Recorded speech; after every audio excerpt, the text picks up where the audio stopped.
audio jungle.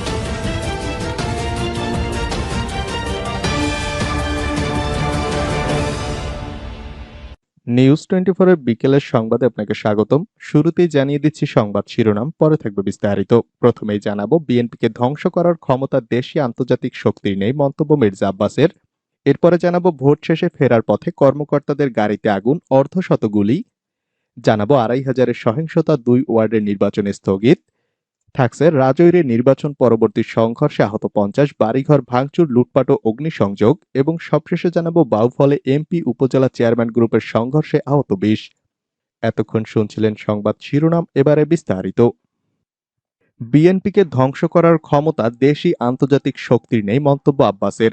বিএনপির জাতীয় স্থায়ী কমিটির সদস্য মির্জা আব্বাস বলেছেন, বিএনপি একটি গণতান্ত্রিক দল, গণমানুষের দল, জিয়াউর রহমানের প্রতিষ্ঠিত, খালেদা জিয়ার লালন করা দল। বিএনপিকে ধ্বংস করার ক্ষমতা দেশি বা আন্তর্জাতিক শক্তির নেই। সোমবার ঢাকার রিপোর্টার্স ইউনিটিতে বিএনপির চেয়ারপারসন খালেদা জিয়ার মুক্তি ও বিদেশে সুচিকিৎসার আন্দোলনের অংশ হিসাবে এক আলোচনা সভা, প্রতিবাদী সঙ্গীত ও প্রামাণ্যচিত্র প্রদর্শন অনুষ্ঠানে প্রধান অতিথির বক্তব্যে তিনি এসব কথা বলেন। মির্জা আব্বাস আরো বলেন, একজন দুজন নয়, বেশ কিছু দণ্ডিত আসামিকে মুক্তি দিয়ে গোপনে বিদেশে পাচার করে দেওয়া হয়েছে, তারা বাতাস খেয়ে বেড়াচ্ছে। আমার নেত্রী নির্দোষ, বিনা অপরাধে তাকে আটকে রাখা হয়েছে। প্রতিহিংসা পরায়ণ মনোভাব নিয়ে নেত্রীকে আটকে রাখা হয়েছে। তাদের ধারণা, নেত্রীকে আটকে রাখলে বিএনপি শেষ হয়ে যাবে। যেমন তারা ধারণা করেছিল জিয়াউর রহমানকে মেরে ফেললেই বিএনপি ধ্বংস হয়ে যাবে। এত কিছু ভাবার কারণ নেই যে জিয়াউর রহমান, খালেদা জিয়া না থাকলে বিএনপি ধ্বংস হয়ে যাবে।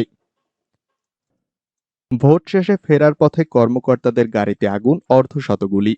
কিশোরগঞ্জের কটিয়াদী উপজেলার সহস্রাম ধুলোদিয়া ইউনিয়নের গৌরীপুর সরকারি প্রাথমিক বিদ্যালয় কেন্দ্রের ভোট গণনা শেষে মাইক্রোবাসযোগে ফেরার পথে কর্মকর্তা ও আইন শৃঙ্খলা রক্ষাকারী বাহিনীর উপর হামলার ঘটনা ঘটেছে। রোববার রাত 8:30টার দিকে ফলাফল ঘোষণা শেষে উপজেলার সদরে ফেরার পথে এ হামলার ঘটনা ঘটে। এ সময় ভোটের সরঞ্জাম নিয়ে ভোট গ্রহণকারী কর্মকর্তারা পাশের একটি বাড়ি থেকে আশ্রয় নেন। এ সময় দুর্বৃত্তরা তাদের বহনকারী গাড়ি দুটিতে আগুন লাগিয়ে পুড়িয়ে দেয়। খবর পেয়ে বিজিবি ও পুলিশ ঘটনাস্থলে গিয়ে অর্ধশতাধিক রাউন্ড ফাঁকা গুলি ছুড়ে পরিস্থিতি নিয়ন্ত্রণে আনে। এ ঘটনায় আইনগত ব্যবস্থা গ্রহণ এবং জড়িতদের আটকের অভিযান চলছে বলে জানিয়েছেন কটিয়াদী মডেল থানার ওসি মোহাম্মদ শাহাদাত হোসেন।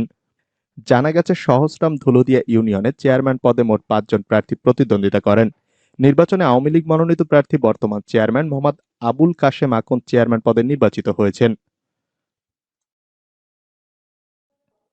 এদিকে ২,৫০০-এর সহিংসতা, ২ ওয়ার্ডের নির্বাচন স্থগিত। নারায়ণগঞ্জের ২,৫০০-এ 10টি ইউনিয়নে অনেকটা শান্তিপূর্ণ পরিবেশে নির্বাচন অনুষ্ঠিত হয়েছে। তবে একটি ইউনিয়নের 2টি ওয়ার্ডের কেন্দ্রে গোলযোগের ঘটনায় নির্বাচন স্থগিত করা হয়েছে। এখানে পরবর্তীতে ফের তফসিল ঘোষণা করা হবে। ওয়ার্ডগুলো হলো উপজেলার ২০ নন্দী ইউনিয়নের ১ নং ও ৪ নং ওয়ার্ড। উপজেলা নির্বাচন কমিশনার সুলতানা এলিন সোমবারে তথ্য নিশ্চিত করেছেন। রাজৈরে নির্বাচন পরবর্তী সংঘর্ষে আহত ৫০, বাড়িঘর ভাঙচুর, লুটপাট ও অগ্নিসংযোগ। মাদারীপুরের রাজৈরে ইউপি নির্বাচন পরবর্তী পৃথকভাবে 3টি সংঘর্ষের ঘটনা ঘটেছে। এ সংঘর্ষে কমপক্ষে ৫০ জন আহত হয়েছেন। আহতদের বিভিন্ন হাসপাতালে চিকিৎসা দেওয়া হয়েছে। সংঘর্ষ চলাকালে 10টি বাড়িঘর ভাঙচুর, লুটপাট ও 2টি ঘরে অগ্নিসংযোগের ঘটনা ঘটে। সংঘর্ষের সময় স্ট্রোক করে এক বৃদ্ধের মৃত্যু হয়েছে। সোমবার দিনব্যাপী উপজেলার পাইকপাড়া ও ইসিবপুর ইউনিয়নে পৃথকভাবে এসব ঘটনা ঘটে। বাউফলে এমপি উপজেলা চেয়ারম্যান গ্রুপের সংঘর্ষে আহত ২০। দলীয় মনোনয়নের জন্য মেয়র প্রার্থী বাছাই প্রক্রিয়ার বিশেষ বর্ধিত সভায় পটুয়াখালীর বাউফল উপজেলা আওয়ামী লীগের 2 গ্রুপের মধ্যে সংঘর্ষের ঘটনায় উভয় গ্রুপের অন্তত 20 জন আহত হয়েছেন। বগা ইউনিয়ন পরিষদের চেয়ারম্যান হাসান মাহমুদ সহ উভয় গ্রুপের 10 জনকে উপজেলা স্বাস্থ্য কমপ্লেক্সে ভর্তি করা হয়েছে। সোমবার বিকেলে উপজেলা আওয়ামী লীগ দলীয় কার্যালয়ের সামনে এই ঘটনা ঘটে। এই ঘটনায় শহরের গুরুত্বপূর্ণ স্থানে পুলিশ মোতায়েন করা হয়েছে। সাতছড়িতে মর্টার শেল ও গুলি উদ্ধার। হবিগঞ্জের সাতছড়ির জাতীয় উদ্যানে অভিযান চালিয়ে 15টি মর্টার শেল ও 4 বক্স গুলি উদ্ধার করেছে কাউন্টার টেরোরিজম ইউনিট। সোমবার ভোর থেকে শুরু হওয়া এই অভিযান এখনো চলছে। সেই সঙ্গে সেখান থেকে কি পরিমাণে উদ্ধার করা হয়েছে তা ব্রিফিংয়ে জানানো হবে বলে জানানো হয়েছে। অভিযান শেষে কাউন্টার টেরোরিজম ইউনিটের প্রধান কর্মকর্তা ব্রিফিং করবেন জানিয়ে অভিযানে থাকা সোয়াট কর্মকর্তা আসাদুজ্জামান বলেন, সোমবার ভোর থেকে কাউন্টার টেরোরিজমের একটি টিম সতর্কতার সঙ্গে সাতছড়ির গহীন অরণ্যে অভিযান চালায়। পরে একটি বাংকার থেকে এসব গোলাবারুদ উদ্ধার করা হয়। রাতে ভোট হয়ে গেল, জীবনভর কি আমরা এরকম করতে থাকব? বর্তমান সরকার নিরপেক্ষ নির্বাচনের মাধ্যমে ক্ষমতা হস্তান্তরে বিশ্বাসী নয়।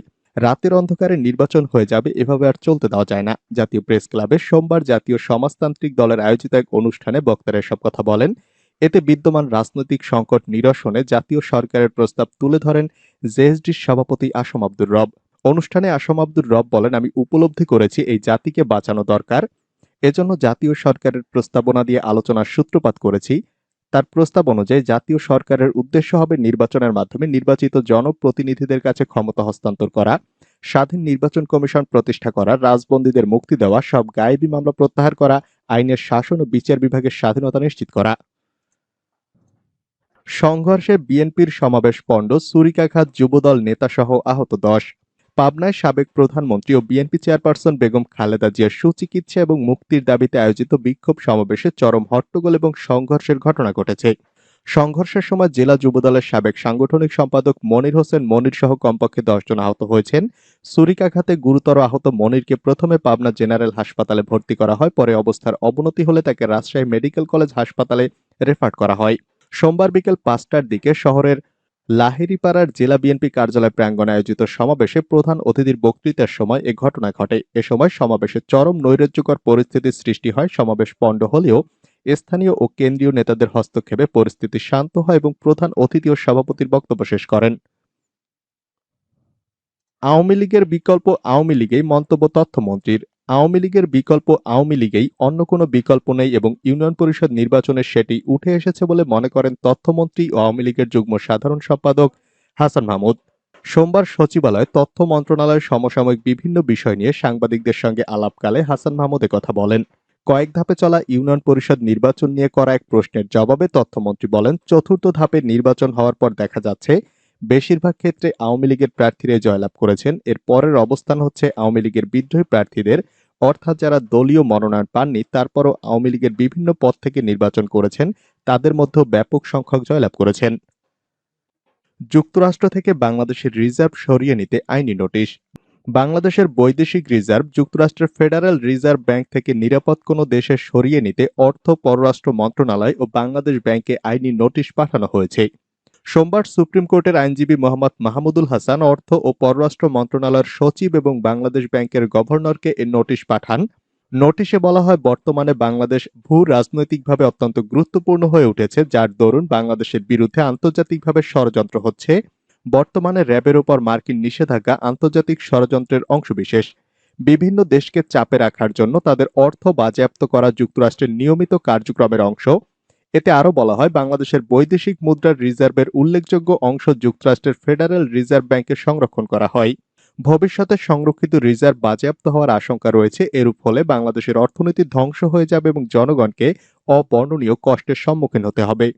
তাই বাংলাদেশ ফরেন রিজার্ভ রক্ষার জন্য ন্যূনতম কিছু রিজার্ভ যুক্তরাষ্ট্রে রেখে বাকি অর্থ বিভিন্ন নিরাপদ দেশে সংরক্ষণ করতে হবে এবং স্বর্ণ আকারে রাখতে হবে। এছাড়া যেসব দেশের সঙ্গে বাংলাদেশের বাণিজ্য বেশি সেসব দেশের স্থানীয় মুদ্রায় লেনদেন করতে হবে।